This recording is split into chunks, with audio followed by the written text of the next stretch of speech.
आपकी मंशा कभी महिला आरक्षण की थी ही नहीं।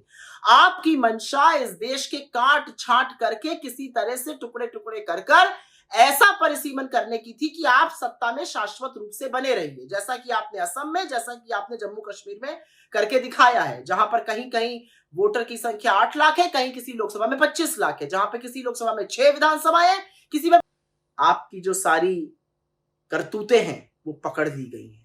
अब आप इस देश को कितना भी बरगलाइए, ये देश बरगने वाला नहीं है। ये देश आपसे सवाल पूछेगा, आपसे जवाबदेही तय करेगा और आपको बताएगा कि आइंदा इस देश की आधी आबादी को अपना राजनीतिक षड्यंत्र के लिए इस्तेमाल करने की। आज मेरे देश की बहुत बड़ी जीत हुई है। मेरे देश की अखंडता की, मेरे देश की एकजुटता की, मेरे देश की एकता की जीत हुई है। आज जो नरेंद्र मोदी की सरकार महिला आरक्षण के पीछे छिपकर, शकुनी चालें चलकर, साजिशन एक अलोकतांत्रिक तरीके से परिसीमन करने का कानून लाई थी, जो पिछड़े वर्ग की महिलाओं के हक को मारने का कानून आया था, जिससे जातिगत जनगणना को इंक्लूड ना करना पड़े, उन विधेयकों को संसद में सिरे से खारिज कर दिया गया, हरा दिया गया। आज इस देश ने एक संदेश दिया है कि जब भी देश की अखंडता पर और एकजुटता पर सवाल उठेगा, इस देश का संसद एक स्वर में आपसे कहेगा बस बहुत हुआ, और वही काम किया गया है। नरेंद्र मोदी जी, आपने सबसे नापाक हरकत करी जब आप महिला आरक्षण के पीछे छिपकर अपने विभाजनकारी मंसूबे को आगे बढ़ाने लगे। आप परिसीमन की चालें चलने लगे। इसलिए कुछ चीजें समझना जरूरी है। महिला आरक्षण का बिल 30 महीने पहले सितंबर 2023 में पास हो चुका था। उस पर मोदी जी ने शर्तें लागू करी थी कि पहले सेंसस होगा, फिर डिलिमिटेशन होगा, फिर महिला आरक्षण होगा। इसका हमने विरोध किया था और कहा था तुरंत महिला आरक्षण लाइए। अगर आप तब लाए होते तो 2024 की लोकसभा में और उसके बाद जितने भी राज्यों में चुनाव हुए, महिलाओं को आरक्षण मिलता, लेकिन आपने ऐसा नहीं किया। आपने 30 महीने तक कुछ नहीं किया और एकदम से आपके मन में यकाएक महिलाओं के प्रति प्रेम जागा और आप महिला आरक्षण को परिसीमन से जोड़कर लेकर आ गए। असलियत तो यह है कि उस महिला आरक्षण की अधिसूचना भी आपने कल जारी करी है। भाई वो बिल तो है ही। अगर आप सीरियस हैं, और राहुल गांधी जी तो खुल के कहा, अगर आप सीरियस हैं तो आप 543 सीट पर कल ले आइए विधेयक, और 100% ऑपोजिशन आपका साथ देगा, आपका समर्थन देगा। हम महिलाओं के लिए तुरंत रिजर्वेशन लागू करेंगे। वो बिल तो है ही, वो थोड़ी खारिज हुआ है। लाइए 543 में महिला आरक्षण, लेकिन आप वो नहीं कीजिएगा क्योंकि आपकी मंशा कभी महिला आरक्षण की थी ही नहीं।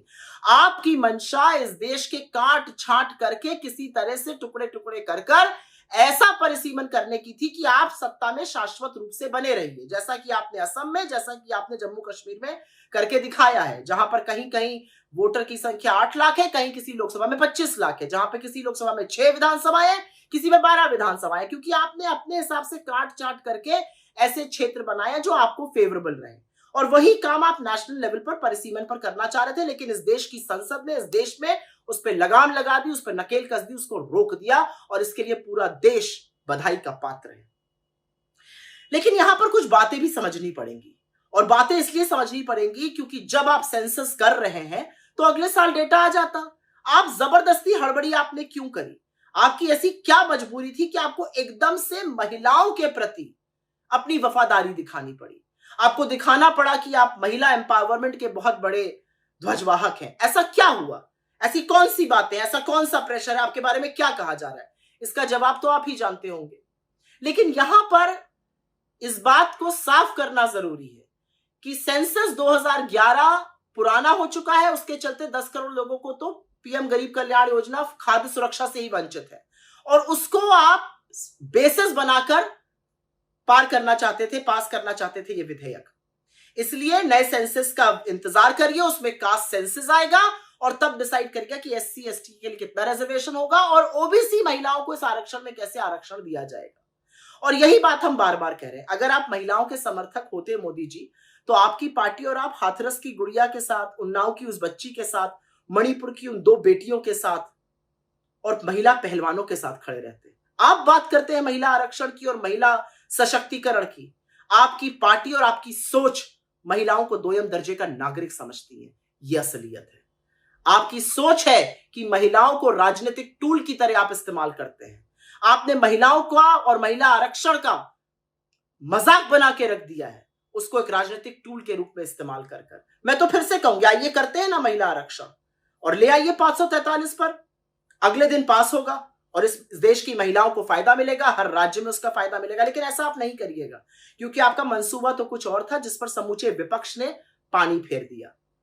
आज मैं सिर्फ एक बात कहना चाहती हूं, आइंदा से इस देश की आधी आबादी के पीछे छिपकर इस देश के ही खिलाफ साजिश की कोशिश मत करिएगा, क्योंकि जब जब आप ये करिएगा, ये देश और इस देश का विपक्ष और इस देश का नेता प्रतिपक्ष आपके सामने आपको रोकने के लिए खड़ा मिलेगा।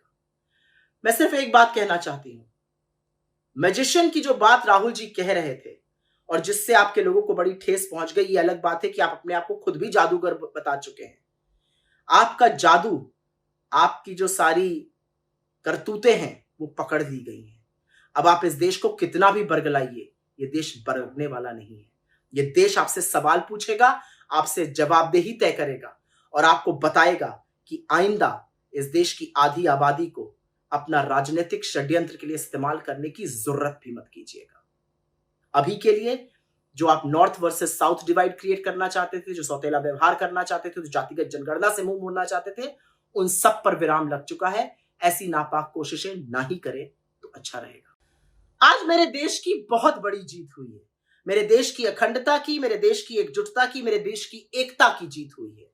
आज जो नरेंद्र मोदी की सरकार महिला आरक्षण के पीछे छिपकर, शकुनी चालें चलकर, साजिशन, एक अलोकतांत्रिक तरीके से परिसीमन करने का कानून लाई थी, जो पिछड़े वर्ग की महिलाओं के हक को मारने का कानून आया था, जिससे जातिगत जनगणना को इंक्लूड ना करना पड़े, उन विधेयकों को संसद में सिरे से खारिज कर दिया गया, हरा दिया गया।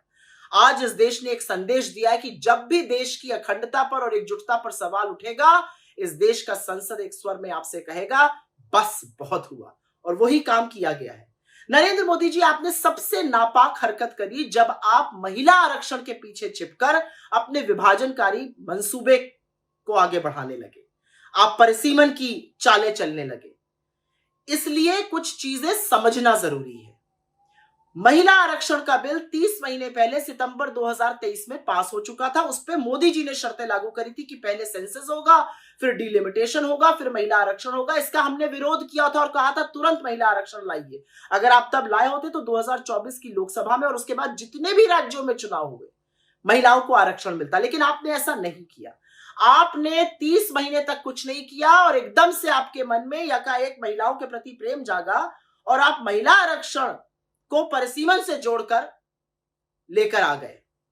असलियत तो यह है कि उस महिला आरक्षण की अधिसूचना भी आपने कल जारी करी है। भाई वो बिल तो है ही। अगर आप सीरियस हैं, और राहुल गांधी जी तो खुल के कहा, अगर आप सीरियस हैं तो आप 543 सीट पर कल ले आइए विधेयक और 100% ऑपोजिशन आपका साथ